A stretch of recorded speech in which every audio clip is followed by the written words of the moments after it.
السلام عليكم.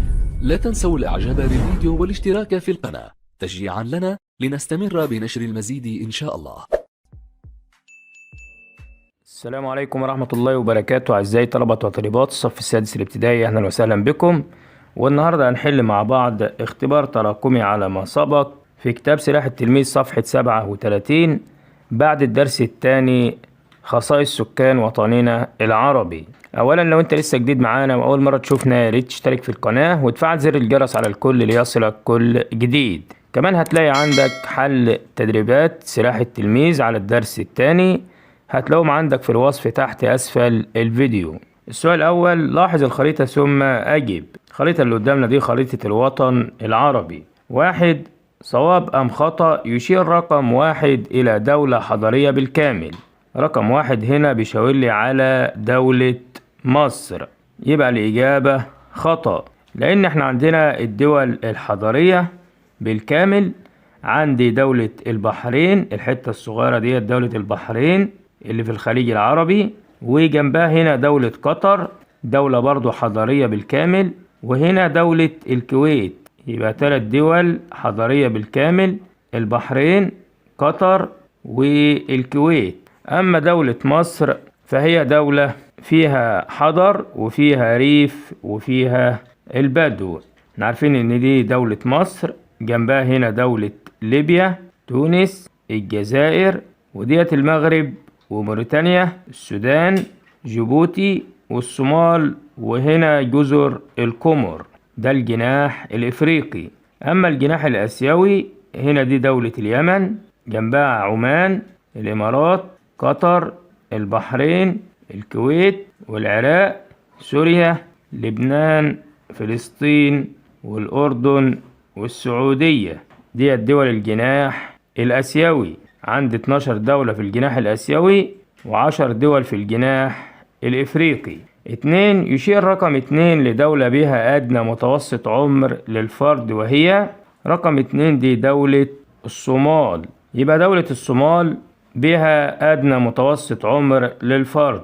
أما أعلى متوسط عمر للفرد في دولة قطر. هنا كده دولة قطر في الخليج العربي. أنا عندي دول الخليج العربي 6 دول، وهما الكويت والسعودية، البحرين، قطر، الإمارات، وعمان. دي دول الخليج العربي، يعني دول بتطل على الخليج العربي. ده الخليج العربي. هقولهم تاني: الكويت، البحرين، قطر، السعودية، الإمارات، وعمان.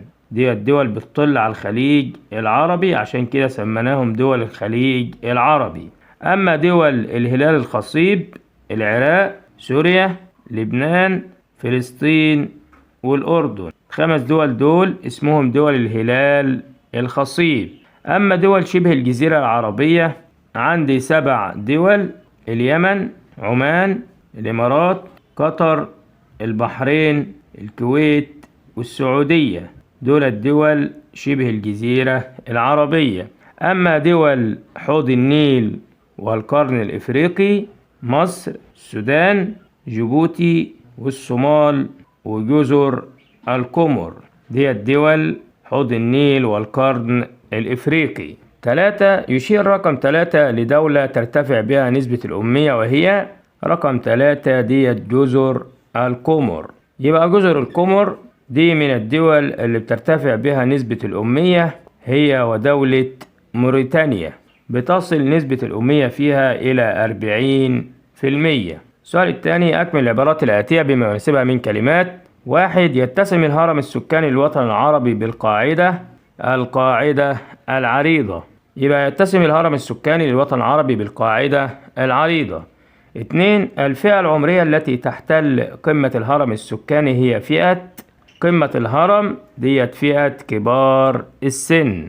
يبقى فئة كبار السن تحتل قمة الهرم السكاني. أما صغار السن في قاعدة الهرم السكاني.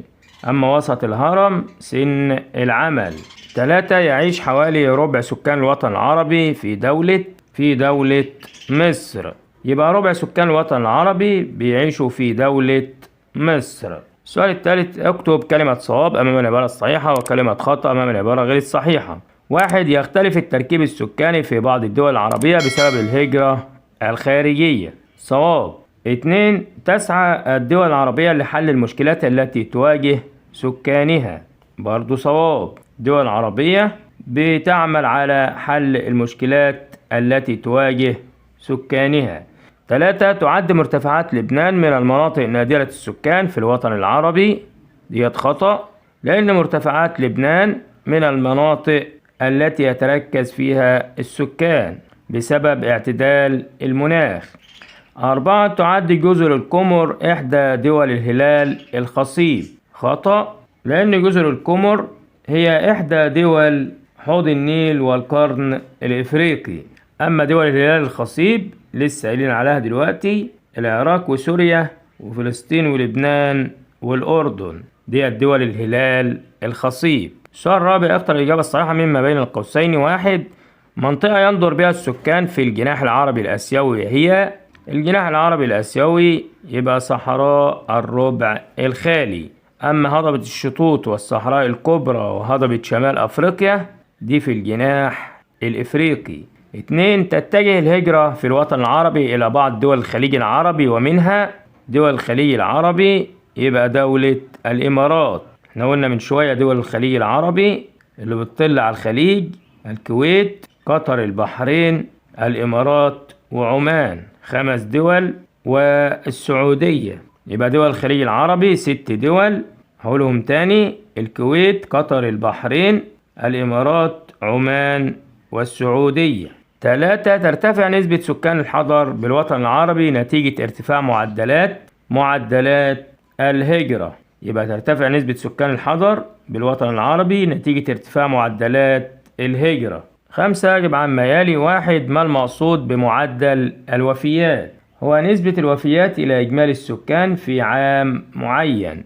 يبقى معدل الوفيات نسبة الوفيات إلى إجمالي السكان في عام معين. 2. اقترح حلا واحدا لمشكلة الأمية في الدول العربية. من المقترحات لحل مشكلة الأمية في الدول العربية: إنشاء العديد من المدارس، وإنشاء فصول محو الأمية، ومحاربة التسرب من التعليم، وتقييد جميع الأطفال بالتعليم الابتدائي. يبقى لحل مشكلة الأمية في الدول العربية: إنشاء العديد من المدارس، وإنشاء فصول محو الأمية، ومحاربة التسرب من التعليم، وتقييد جميع الأطفال في التعليم الابتدائي. وبكده نكون وصلنا إلى نهاية حل اختبار تراكمي على ما سبق بعد الدرس الثاني، واشوفكم في فيديو جديد. كان معكم معلم أول دراسات اجتماعية مستر أحمد زغلول، والسلام عليكم ورحمة الله وبركاته.